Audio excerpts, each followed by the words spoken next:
திருவழகும் கையழகும் காலழகும் கண்புருவம் தன்னழகும் பார்த்தவர்கள் போகிப்பார் ஆயிரமே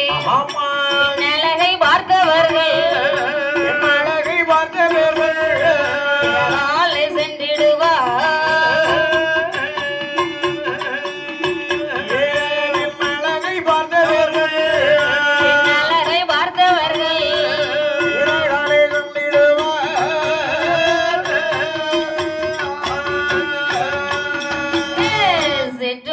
கடைந்தது போல் சேலை கட்டும் இடையலகும் ஐந்து நல்ல விரல்களுமே ஆவரம்பு சாயலிலே பட்டு நல்ல விரல்களுமே